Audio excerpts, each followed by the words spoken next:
દાન, દ્રવ્ય દાન, ભૂમિનું દાન તો કોઈ પણ આપશે, પણ આપણને દાન આપ્યું કે બ્રહ્મ પોતાનું સર્વસ્વ શ્રી મહાપ્રભુએ આપણને સોંપ્યું છે. જગત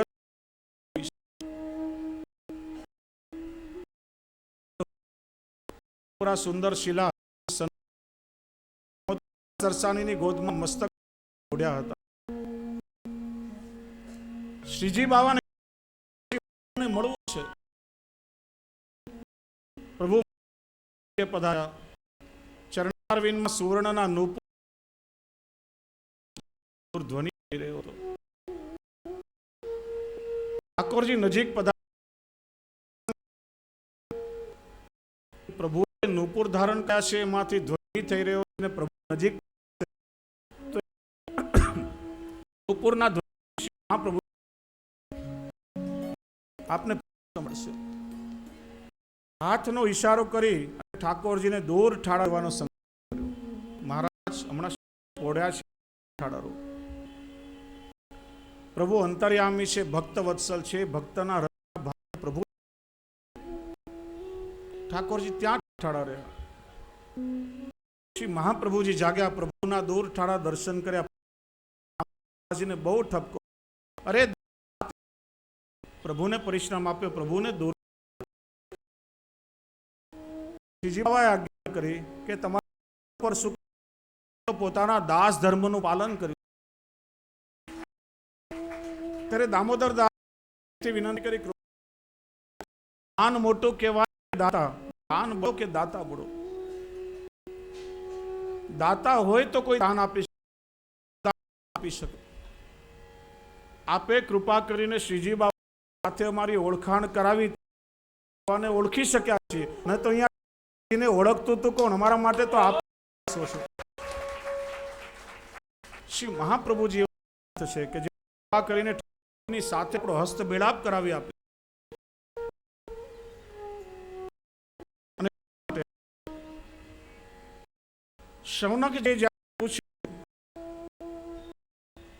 શૌનકજીએ કહ્યું કે અમને એવા શ્રેષ્ઠ ગુરુ મળ્યા છે,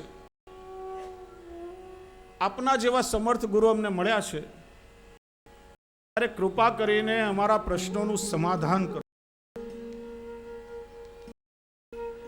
પ્રશ્નો તો ઘણા પૂછાયા છે, પણ બધા કેવલ એક જ જવાબ મળ્યો. બધા સમાધાન રૂપે એક જ ઉત્તર, કાલ મુખગ્રાસ નિર્માણ હે શ્રીમદ ભાગવતમ શાસ્ત્ર કલૌકીરેન ભાષિતમ. કાલ વ્યાલ મુખગ્રાસ ત્રાસ નિર્ણાસ શ્રીમદ ભાગવતમ શાસ્ત્રમ કલૌકીરેન ભાષિતમ. આ કલયુગ તો કહે છે કે કાલ વ્યાલ મુખ, સમય અને કાલને વ્યાલની ઉપમા આપી. વ્યાલ એટલે કે કાલ સર્પ જેવો છે. કાલ કેવો છે તો કહ્યું કે કાલ સર્પ જેવો છે. કારણ જંગલમાંથી પસાર કોઈ પણ પશુ પક્ષી આપણી આસપાસમાં હોય તો સ્થિતિને આપણને ખબર, એના પગના વાત પરથી કે એના મુખના આપણને ખબર પડે કે આસપાસમાં કોઈ. જંગલમાં અચાનક ક્યારે કોઈ સર્પ નીકળે ને ક્યારે આપણા પગ પાસે આવીને આપણને ડસી જાય એની ખબર સુદ્ધા આપણને પડતી નથી. એટલા માટે એવા કાળરૂપી સર્પના મુખનો કોળિયો બનેલો જીવ, એની પાસે શ્રીમદ ભાગવત શાસ્ત્ર સિવાય બીજો કોઈ ઉપાય નથી કે જેનો ઉદ્ધાર કરી શકે. આપણે સૌ કેવા જીવો છીએ કે જે વર્ષીય બધી હોઈએ, ભવિષ્ય સપના કાલે આ કરશું, પછી આપણે કરીશું, પણ કાલની આપણને ખબર ખરા કે આવતીકાલે આપણું શું થવાનું છે. મહિનાઓને પછીના પ્લાનિંગ આપણે લોકો કરતા હોઈએ, પણ કાલ શું થશે આપણને ખબર નથી. એકવાર એક ગરીબ બ્રાહ્મણ યુધિષ્ઠિર પાસે માગવા માટે આવ્યો. યુધિષ્ઠિરનો નિયમ કે આવનાર જેટલા પણ યાચકો આજે આખો દિવસ દાન આપીને યુધિષ્ઠિર હતા, મહેલમાં જવાની તૈયારી કરતા હતા. ત્યાં નિષ્કંચન બ્રાહ્મણ આવ્યો. યુધિષ્ઠિર, આજે હું થાકી ગયો છું, આવતીકાલે તું આવજે, કાલે ઈચ્છાઓ છે બધું તને મળી જશે. નિશ્ચિંત થઈને જતો રહ્યો. પણ આ સાંભળીને પેલો નાચવા લાગ્યો ને તો આખા ગામમાં ઢોલ અને નગારા વગાવડાવ્યા. યુધિષ્ઠિરને આશ્ચર્ય, શેના માટે આ ઢોલ નગારા નૃત્ય બધું શેના માટે? મોટા ભાઈ, તમે હંમેશા કહો કે આવતીકાલ કોઈને ખબર હોતી નથી, આગળ આપણું શું, પણ આવનાર લેવા માટે આવતીકાલનો સમય કે આવતીકાલ ગઈ છે કે એનો આનંદ ઉત્સવ મનાવો છે. તરત જ યુધિષ્ઠિરની આંખો ખુલી ગઈ. તરત જ પેલા બ્રાહ્મણને પાછો બોલાવી અને જોઈએ તેટલું દાન એ બ્રાહ્મણ. આગલી ક્ષણે આપણું શું થવાનું છે એની આપણને ખબર નથી. જ્યારે પરીક્ષિત તો બહુ જ ભાગ્યશાળી હતા. 7 દિવસ પછી એમનું મૃત્યુ થયું. પરીક્ષિતને ખબર પડી ગઈ હતી. આપણી પાસે એવી કોઈ ગેરંટી નથી કે આગલી પળે આપણે અહીંયા રહેવાના છીએ કે નથી રહેવાના. કારણ કે આ કાળરૂપી સર્પનો કોળિયો થઈને આપણે સૌ બેઠા છીએ. મૃત્યુ તો બધાને આવવાનું જ છે, પણ એ મૃત્યુને જે મહોત્સવ બનાવતા શીખવું હોય તેનો ઉપાય બતાવનારો ગ્રંથ એ શ્રીમદ ભાગવતજી છે. ભાગવતજી શીખડાવે છે કે મૃત્યુને પણ આપણે કેવી રીતે મંગલ બનાવી શકીએ. વિચાર આવે કે માણસનું મન શુદ્ધ નથી, અનેક વિચારોથી ઘેરાયેલું છે, તો પછી આ ભાગવતનું શ્રવણ કેવી રીતે થાય? પરમ કિંચિત મન શુદ્ધેય ન વિદ્યતે, જન્માંતરે ભવેત પુણ્યમ તદા ભાગવતમ લભેત. તો કહે છે કે આ મનને શુદ્ધ કરવાનો ઉપાય એ શ્રીમદ ભાગવતજીથી શ્રેષ્ઠ બીજો કોઈ નથી. સાહિત્યમાં મનને દર્પણની ઉપમા અપાઈ છે. મન શું છે? તો કે માનવીનું મન એ દર્પણ છે. દર્પણની સામે કોઈ પણ વસ્તુ લાવવામાં આવે તો એ દર્પણ એનું આબેહૂબ પ્રતિબિંબ દેખાડે છે. દર્પણ એટલે અરીસો, એનો બીજો પર્યાયવાચી શબ્દ છે આઈ નો. એ આપણને કહે છે કે આઈ નો વોટ યુ આર. હું સારી રીતે જાણું છું કે તું કેવો છે.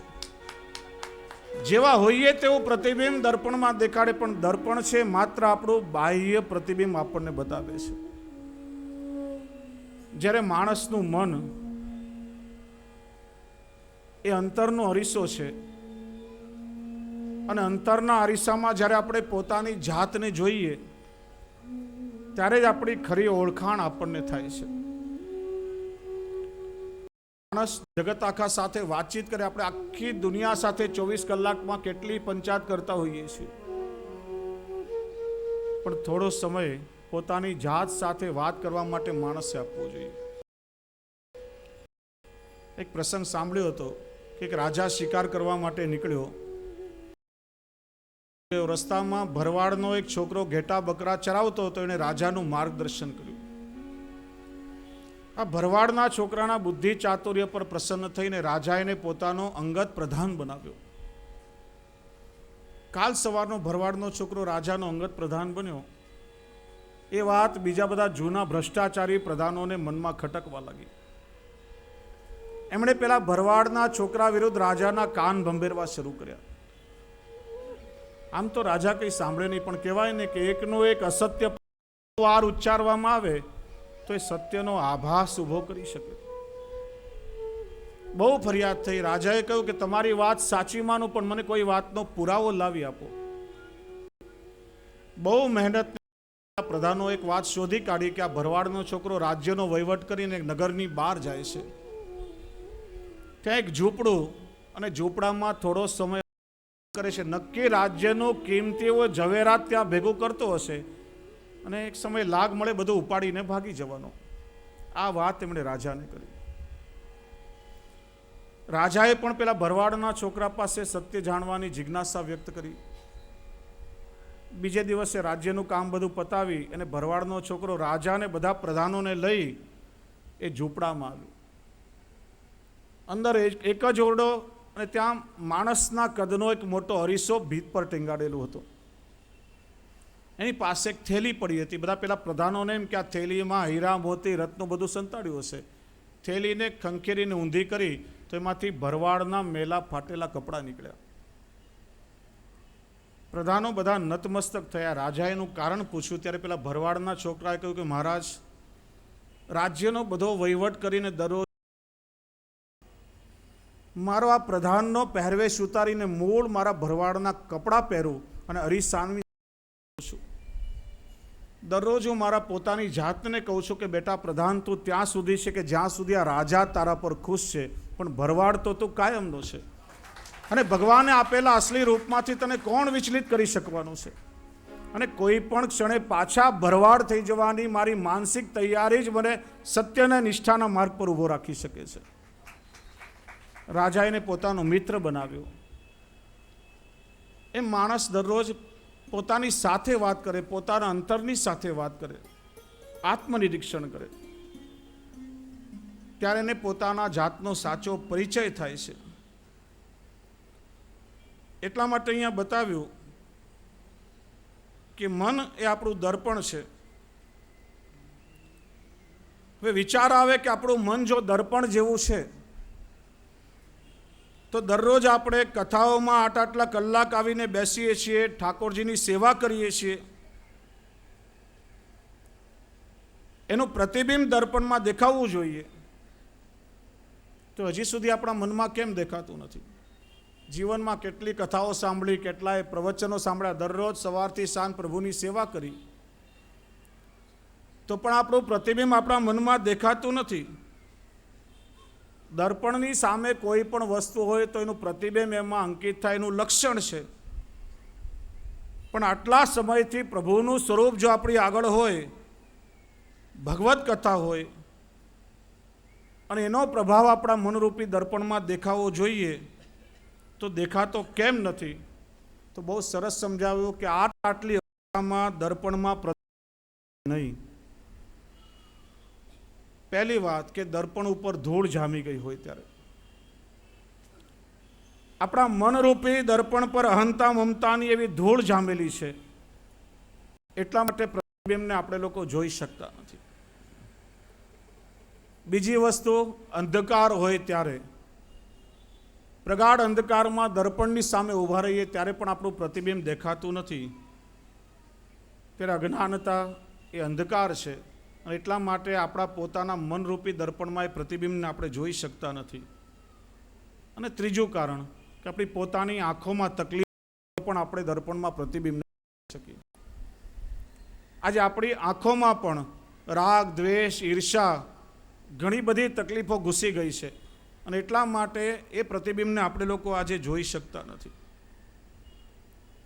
તો આ મનરૂપી દર્પણ કે જેના પર અનેક જન્મોની વાસનાનો પ્રભાવ છે, ખબર નથી કે અત્યાર સુધી આપણે લોકોએ કેટલા જન્મ લીધા, અને એ 84 લાખ યોનિમાં ફરતો ફરતો જીવ દરેક જન્મમાં સ્થૂળ તો દેહ તો બદલે છે, સ્થૂળ શરીરને માનવી બદલે છે, પણ મન તો અનંત કાળથી આપણું એનું એ જ ચાલ્યું આવે છે.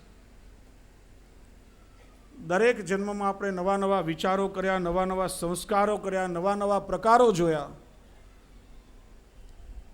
અને દરેક જન્મના એ સંસ્કારોથી મલિન થયેલું આપણું મન, એમાં ક્યારેય પણ પ્રભુનું પ્રતિબિંબ ના આવે.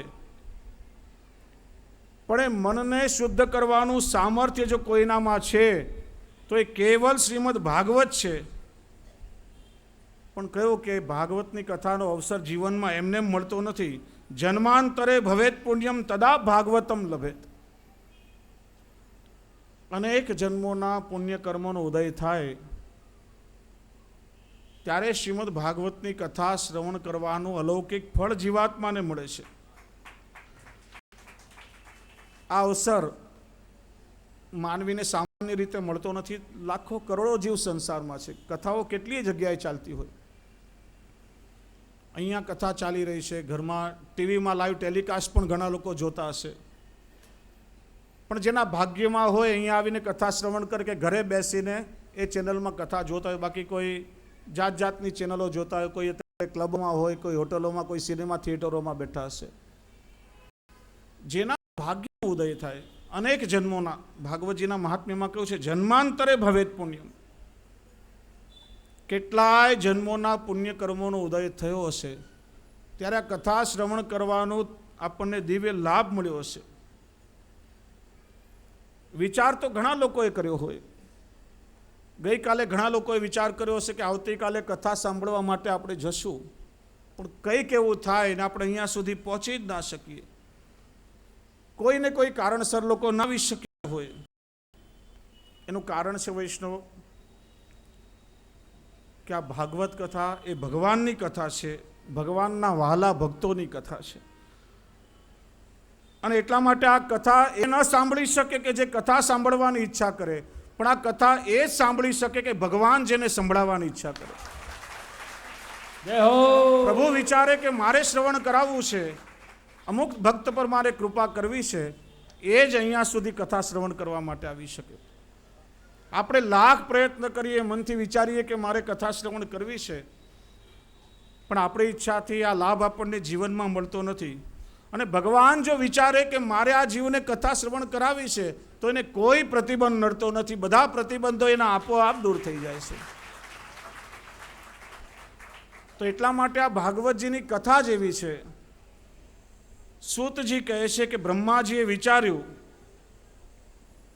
કે કેવલ 7 દિવસમાં જ કથા શ્રવણ કરી અને પરીક્ષિત રાજાની મુક્તિ થઈ ગઈ, તો એવું શ્રીમદ ભાગવતમાં શું હશે? સામાન્ય રીતે રાજાઓ બધા નારકીય નરકની ગતિના અધિકારી હોય છે. શાસ્ત્રમાં એનું કારણ બતાવ્યું છે કે રાજા જ્યારે ન્યાય કરે ત્યારે કેવલ પુરાવાના આધાર પર ન્યાય કરતા હોય છે. ઘણીવાર અન્યાય પણ થઈ જાય ને એટલા માટે રાજાઓને છેવટે નરકની ગતિ પ્રાપ્ત થાય છે. એક તો પરીક્ષિત રાજા હતો, બીજું એને સમેક જેવા ઋષિનો અપરાધ કર્યો હતો અને ઋષિ પુત્રનો એને શ્રાપ મળ્યો હતો. કેવલ 7 દિવસ કથાનું શ્રવણ કરીને એટલી સહેલાઈથી એને મુક્તિ મળી ગઈ, એવું શ્રીમદ ભાગવતજીમાં શું હશે?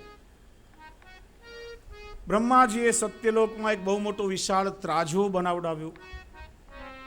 ત્રાજવાના એક પલડામાં આત્મકલ્યાણના જેટલા સાધનો, જેટલા શાસ્ત્રો કે ગ્રંથો હતા એ બધાને મૂક્યા. એ ત્રાજવાના બીજા પલડામાં શ્રીમદ ભાગવતજીને પધરાવ્યા. કહેવાય છે કે જે પલડામાં શ્રીમદ ભાગવતજીને પધરાવ્યા એ વજનથી નીચું નમ્યું, અને ત્યારે જ દેવો અને ઋષિઓએ નિર્ણય કર્યો કે આ કલિયુગમાં આત્મકલ્યાણનું, મોક્ષ પ્રાપ્તિનું ને ભક્તિ પ્રાપ્તિનું શ્રેષ્ઠ સાધન હોય તો કેવલ શ્રીમદ ભાગવતજીની કથા છે. આ કોઈ સાધારણ શાસ્ત્ર નથી. પણ કહ્યું છે કે સ્વયં નારદજીએ પણ સનકાદિક ઋષિઓના મુખથી વિધિપૂર્વક શ્રીમદ ભાગવતજીનું શ્રવણ કર્યું છે. સૂતજી કહે છે અત્ર તે કેતયિષ્યામિ ભક્તિ યુક્તમ કથાનકમ શુકેન મમ યદ પ્રોક્તમ રહશિષ્યમ વિચારય. સાંભળો, હું તમને હવે એ કથા કહેવા જઈ રહ્યો છું કે જે સુખદેવજીએ મને પોતાનો અંગત શિષ્ય માનીને કહી છે, મને પોતાનો વિશ્વાસુ માનીને સંભળાવી છે. એકદા હિ વિશાલાયમ ચત્વાર ઋષયો મલા સત્સંગાર્થમ સમાયાતા દદશુસ્તત્ર નારદમ. સૂતજી કહે છે કે એકવાર સત્સંગની ઈચ્છાથી સનત કુમારો પૃથ્વી પર આવ્યા કે અમને પ્રભુનો સત્સંગ મળે. સત્સંગની ઈચ્છાથી આવતા હતા ત્યાં સામે જ એમણે પ્રભુનું સંકીર્તન કરતા નારદજીના દર્શન કર્યા. નારદજીના મુખ પર હંમેશા પ્રસન્નતા હોય, હંમેશા એક આનંદ અને મસ્તી નારદજીના મુખ પર હોય, અને ભગવદ નામનું તેજ પણ નારદજીના મુખ પર જગારા મારતું હોય. પણ આજે નારદજીનું મુખ નિસ્તેજ હતું, મુખ પર ઉદાસીનતા હતી. અને એક ઋષિના ચાલવામાં જે ગતિ હતી એ ચાલવાની ગતિ પણ આજે મંદ જણાતી હતી. વિચાર કરવા લાગ્યા અને નારદજીને પૂછ્યું, કથમ બ્રહ્મ નદીન મુખ કુતશ્ચિંતાતરો ભવાન તવેદ મુક્ત સંગસ્ય નોચિદ વદ કારણમ. હે દેવર્ષિ, આપનું મુખ આજે ઉદાસ કેમ લાગે છે? આપ તો પ્રભુની પાસે રહેનારા છો અને નિત્ય પ્રભુનું ગાન કરનારા છો, અને જેના મુખમાં નિત્ય પ્રભુની લીલાઓનું ગુણગાન હોય એમનું મુખ આજે તેજહીન શા માટે દેખાય? એમના મુખ પર આ ઉદાસી કેવી રીતે શોભે? આપ કૃપા કરીને એમને કહો કે આપ ક્યાંથી આવી રહ્યા છો અને આપ ક્યાં જઈ રહ્યા છો? ક્યાંથી આવી રહ્યા છો અને ક્યાં જઈ રહ્યા છો? નારદજી પાસે એનો ઉત્તર પણ છે. આજે આપણે મોટા ભાગના લોકો એની પાસે આ સવાલનો જવાબ નથી કે આપણે લોકો ક્યાંથી આવ્યા છીએ ને આપણે ક્યાં જવાનું છે. નારદજી જાગૃત હતા, એ સારી રીતે જાણતા હતા કે પોતે ક્યાંથી આવ્યા છે ને ક્યાં જઈ રહ્યા છે. છતાં પણ એમના મુખ ઉપર દુઃખ કેમ? વૈષ્ણવ તો હંમેશા જાણતા જ હોય કે ક્યાંથી આવ્યા છીએ ને ક્યાં જઈ રહ્યા છે. બ્રહ્મ સંબંધના ગદ્ય મંત્રમાં રોજ તમે સ્મરણ કરો છો ને કે ભગવાન કૃષ્ણથી વિખૂટા પડે હજારો વર્ષોનો સમય વ્યતીત થવાથી પુષ્ટિ જીવ પ્રભુના શ્રીઅંગમાંથી પ્રગટ થયેલો જીવ છે. આવ્યા છીએ આપણે પ્રભુમાંથી અને જવાનું ક્યાં છે? ક્યાં જવું છે બધાને? કાંદીવલી કે મલાડ? ઠાકોરજીની નિત્ય લીલામાં જવાનું છે. આપણું છેલ્લું ડેસ્ટિનેશન, છેલ્લું ગંતવ્ય સ્થાન પ્રભુની નિત્ય લીલામાં પાછું જવાનું છે. તે વૈષ્ણવ તો જાણે છે કે આપણે ક્યાંથી આવ્યા અને ક્યાં જવાનું છે. આ બે વાત જાણતા હોવા છતાં આપણે આપણા કર્તવ્યને ભૂલી જઈએ છીએ, એક બહુ મોટું આશ્ચર્ય છે. હું ઘણીવાર કહું કે ઠાકોરજીની સેવા એ આપણો વૈષ્ણવનો સ્વધર્મ છે. ઠાકોરજીની સેવા અનિવાર્ય કર્તવ્ય છે. સેવા વિશે આગળ આપણે ચર્ચા કરશું. અત્યારે એટલું જ કહેવું છે કે બહુ જાજી આપણને સમજ ના પડતી હોય તો પણ વૈષ્ણવે હંમેશા એટલો વિચાર અવશ્ય કરવાનો કે આપણે સૌ આવ્યા ક્યાંથી? પ્રભુની નિત્ય લીલામાંથી. ત્યાં આપણે સૌ શું કરતા હતા? ઠાકોરજીની સેવા કરતા હતા. પાછા જવાનું પણ ઠાકોરજીની નિત્ય લીલામાં છે ને ત્યાં જઈને પણ પ્રભુની સેવા જ કરવાની છે. તો વચ્ચેનો જે સમય મળ્યો, માણસનું શરીર મળ્યું, ત્યાં એ સેવાનું અનુસંધાન છૂટી ન જાય એટલા માટે સેવા કરવી આવશ્યક છે. પહેલા પણ સેવા કરતા હતા અને પછી પણ સેવા જ કરવાની છે. તો વચ્ચેના સમયમાં એ ભગવત સેવાનું અનુસંધાન ચૂકી ન જવાય. સેવાનું નિરંતર એ આપણને સતત એનું સ્મરણ થયા કરે કે જેના કારણે પાછા નિત્ય લીલામાં જઈને આપણે સેવા કરીએ તો આપણી સેવાથી પ્રભુને પરિશ્રમ ન થાય. એટલા માટે આ વૈષ્ણવનો દેહ મળ્યો છે તો ભૂતલ પર રહીને ઠાકોરજીની સેવા કરવી આવશ્યક છે. આટલું પણ તમે સમજી લો તો પણ સેવાનું મહત્વ તમને સમજાઈ જાય.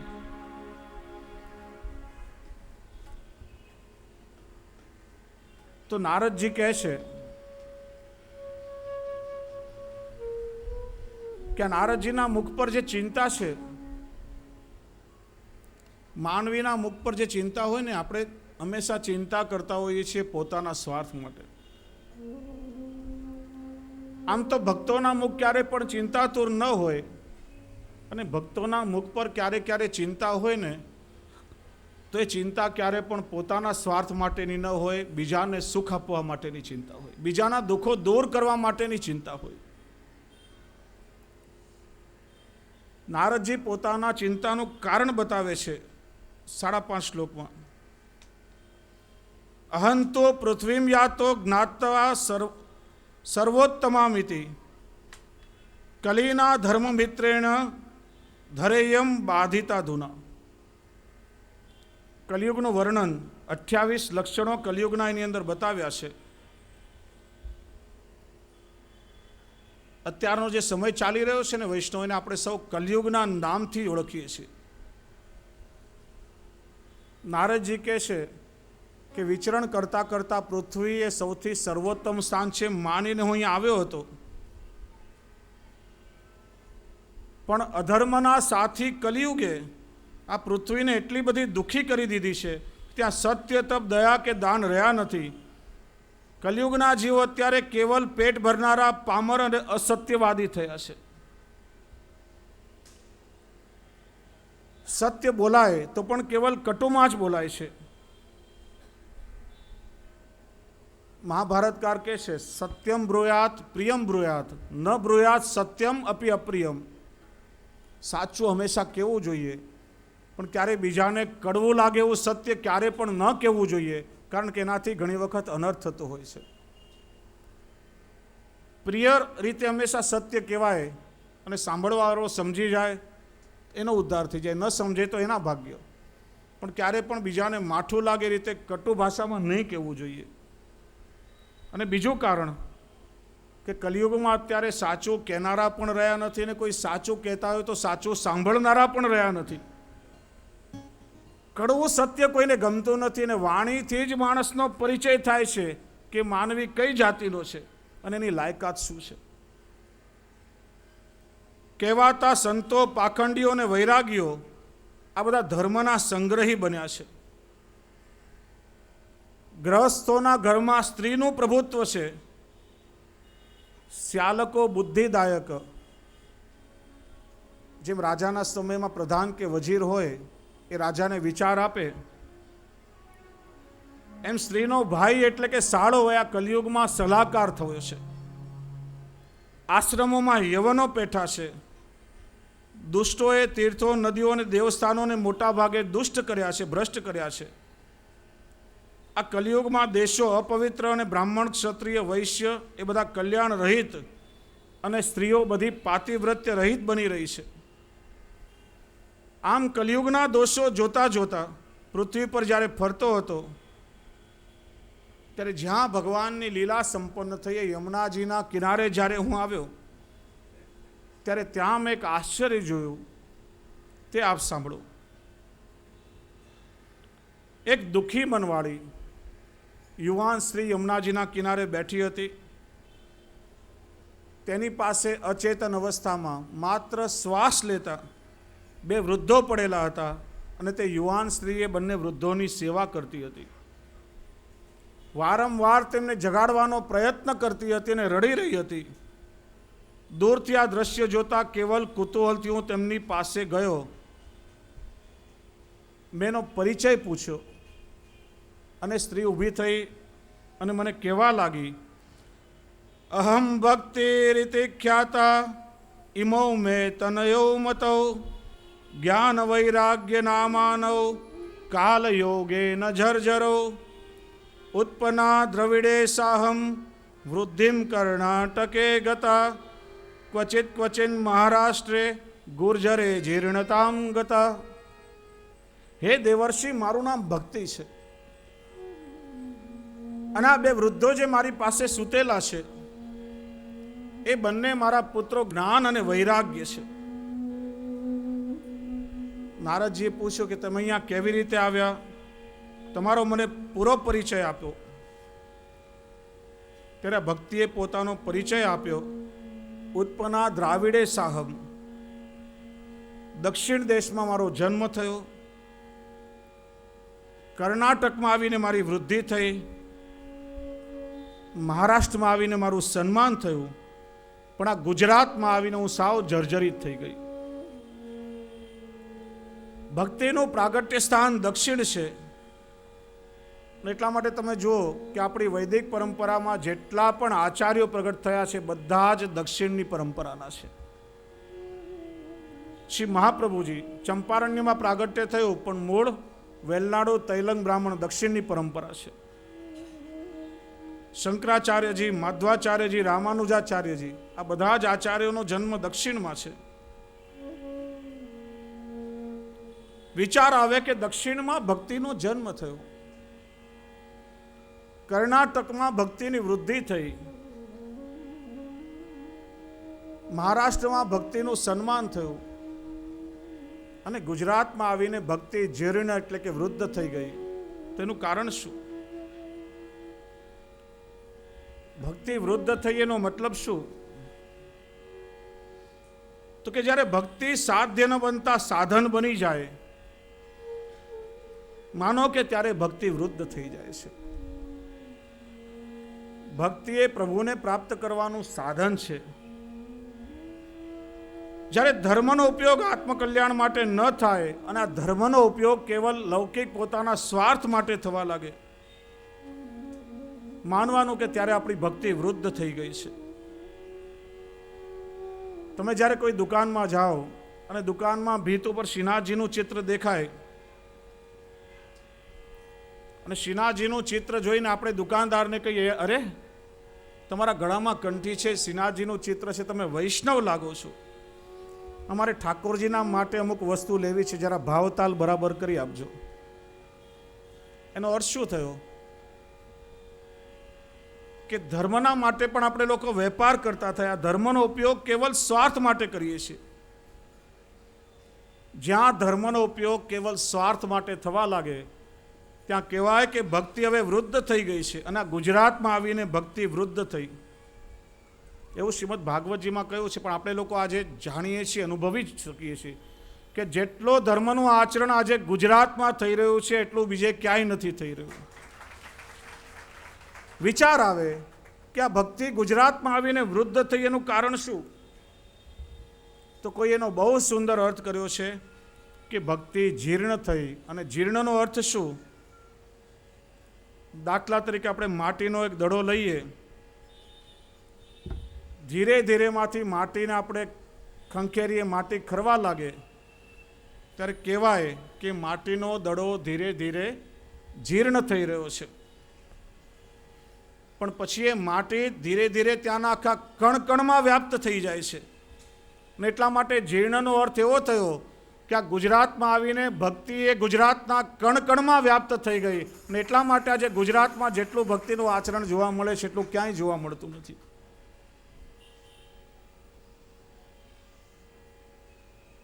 બાલ અવસ્થામાં કદાચ એ ભક્તિ આવી હોય, નાનું બાળક હોય ને, બાળકને આપણે ક્યાંય લઈ જઈએ તો માનો કે બાળક ત્યાંથી દોડીને બીજે ક્યાંય ભાગી જાય.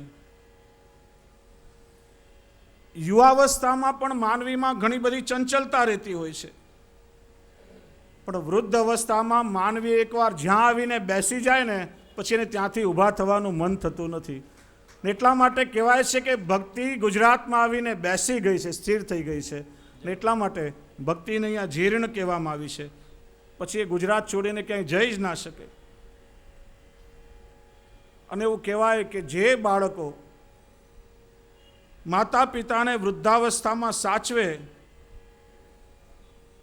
એનો વારસો બાળકોને મળે. આપણે ત્યાં જૂના સમયમાં આપણા વડીલો છે ને બહુ ચાલાક અને સમજદાર બુદ્ધિશાળી હતા. પોતાની હાજરીમાં પોતાના સંતાનોને યોગ્ય ભાગલા કરી આપે, પણ છેલ્લે એક પોતાની મરણ મૂડી પોતાની પાસે સાચવીને રાખે કે જે મારો દીકરો મારી સેવા કરશે એને આ મારી મરણ મૂડી, મારી સંપત્તિ મળશે. અને એટલા માટે એ વારસો લેવા માટે સંતાનો મા બાપની સેવા કરે, લાલચના કારણે ભલે કરે. તો એટલા માટે ગુજરાતે વૃદ્ધાવસ્થામાં ભક્તિની સેવા કરી અને એટલા માટે આ ભક્તિનો સમૃદ્ધ વારસો આપણા ગુજરાતને મળ્યો છે. પણ ભાગવતજીમાં વર્ણન છે કે ભક્તિ વૃદ્ધ થવા લાગી અને પોતાના દુઃખનું કારણ પૂછવા લાગી. કે હે દેવર્ષિ, તમે મારા દુઃખનું કારણ બતાવો, મારા દુઃખનું શું વર્ણન કરું? હું માતા છું અને આ બંને મારા જ્ઞાન અને વૈરાગ્ય પુત્રો છે. સંસારમાં તેવું કેવું હોય કે માતા વૃદ્ધ હોય, બાળકો યુવાન હોય, પણ જ્યારે અમે બંને વૃંદાવનમાં ગયા ત્યારે વૃંદાવનમાં જઈને મારા બંને પુત્રો વૃદ્ધ થઈ ગયા. વૃંદાવનની ભૂમિના પ્રભાવથી આ ભક્તિ તો યુવાન થઈ ગઈ. વૃંદાવનમાં આવીને હું પોતે યુવાન થઈ ગઈ, પણ મારા બંને પુત્રો જ્ઞાન અને વૈરાગ્ય વૃદ્ધ થઈ ગયા. અને ખરેખર જો વૃંદાવનનો પ્રભાવ કેવો છે, વ્રજમાં આજે પણ આપણે જઈએ, વૃંદાવનનું તાત્પર્ય છે વ્રજની ભૂમિથી. આજે પણ ભૂમિને એ ભક્તિની ભૂમિ કહેવામાં આવે છે. આ વ્રજમાં જ્ઞાન અને વૈરાગ્યનું કાંઈ મહત્વ નથી. વ્રજમાં કેવલ પ્રભુના પ્રેમી ભક્તો છે. વ્રજને આજે પણ પ્રેમ રજ કહેવામાં આવે છે. અને પ્રસંગ આવે છે ને, વૃંદાવનમાં મીરાબાઈ એકવાર એક મંદિરમાં ગયા. અંદરથી કોઈ સાધુએ કહ્યું કે તમે બહાર જાઓ, અહીંયા અમે લોકો સંન્યાસીઓ સ્ત્રીનું મોઢું જોતા નથી. ત્યારે મીરાબાઈએ જવાબ આપ્યો કે મને તો આજે ખબર પડી કે અહીંયા વ્રજમાં બીજો કોઈ પુરુષ પણ છે. હું તો જાણતી હતી કે વ્રજમાં કેવલ કૃષ્ણ એકલો જ પુરુષ છે, ને અહીંયા બધી સ્ત્રીઓ છે. કૃષ્ણ એકલો પુરુષ છે ને બાકી બધી ગોપીઓ છે. અને આ વૃંદાવન એ ભૂમિ છે કે આજે પણ જ્યાં ભક્તિ નૃત્ય કરે છે, અને આજે પણ જ્યાં ઠાકોરજી નિત્ય કરે છે, અને આજે પણ જ્યાં ઠાકોરજીનો વેણુનાદ નિત્ય સંભળાય છે. અને કે શામ તેરી બંસી ને ક્યાં ક્યાં સિતમ કિયા. પ્રભુની એ બંસરીનો વેણુનાદ જ્યારે શ્રવણ થાય, તરતા રહા ન હોશ મેરે મન કો लिया, हे शाम तेरी बंसी ने क्या क्या सितम किया.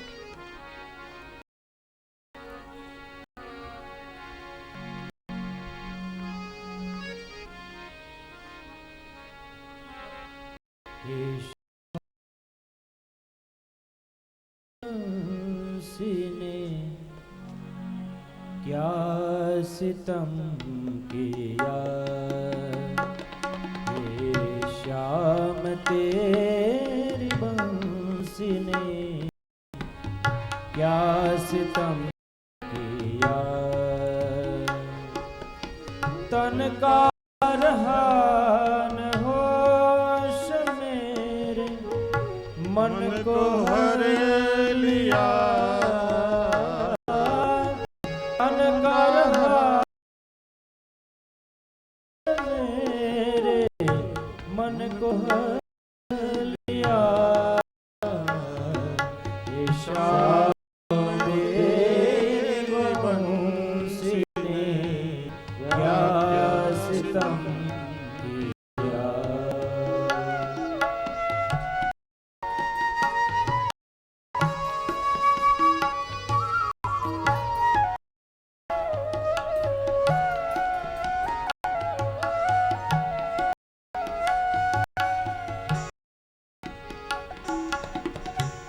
बंसी की मधुर टेर सुनी, प्रेम रस भरी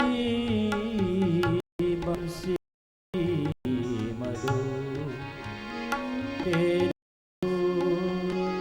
प्रेम रस भरी ब्रह्मार लो आज ब्रजनार लो आज काम काज तज दिया. श्याम तेरी बंसी ने सितम किया. तन का न हो मेरे मन को हर लिया. श्याम तेरी बंसी ने क्या सितम किया.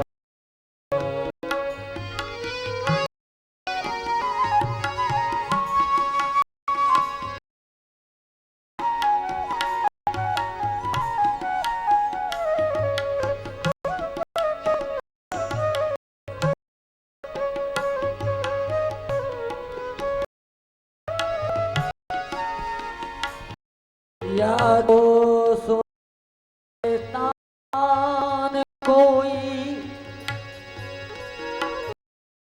या सुनाना छोड़ दे, या फिर से मुस्कराया मुस्कराना छोड़ दे, या तान या सुनाना छोड़ दे।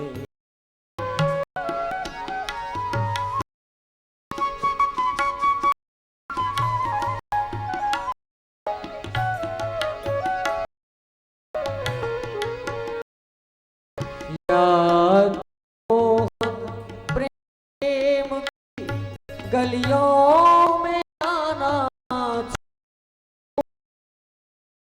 या तुम प्रेम गलियों में आना छोड़ दे, हम न छोड़ेंगे तुम आगे जमाना छोड़ दे, हम न छोड़ेंगे मैं जागे जमाना छोड़ दे। मुझे बंसी ने ये क्या सितम किया,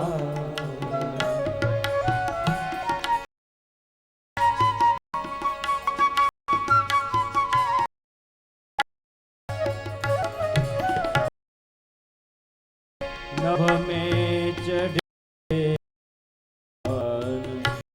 खड़े देव गण,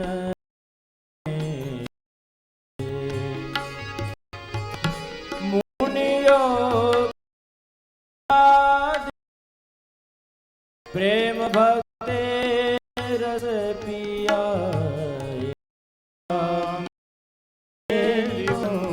श्री क्या सितम किया,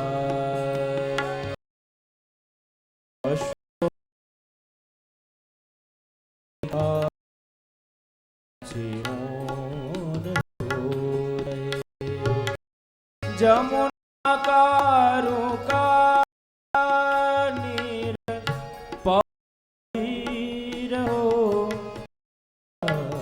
श्याम तेरी बंसी ने क्या सितम किया, ऐसी बजाए बांसुरी लोक वश किया, मानंद दरस दीजिए, मानंद दरस दीजिए, मोहे रास के रस तेरी बांसुरी किया, तन का रहा न होश, मन को हर दिया, तेरी बांसुरी क्या सितम किया, क्या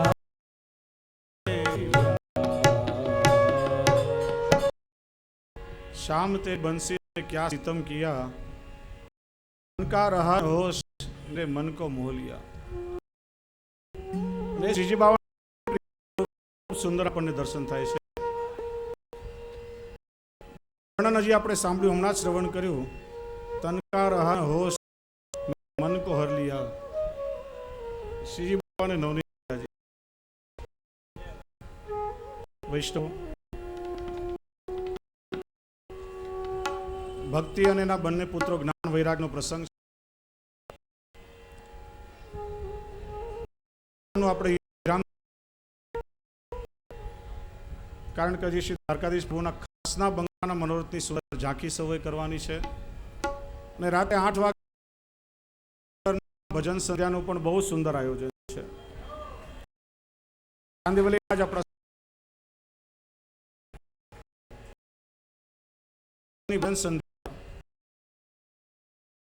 કાર્યક્રમ, બધો કાર્યક્રમ આપણે વિધિ છે જ,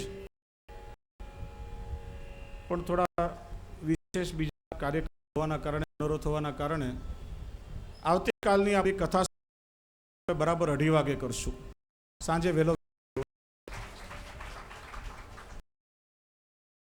કથા પૂરી થાય હજી આપણે મહાત્મ્યમાં છીએ, મહાત્મ્યનો પણ હજી પ્રારંભ છે.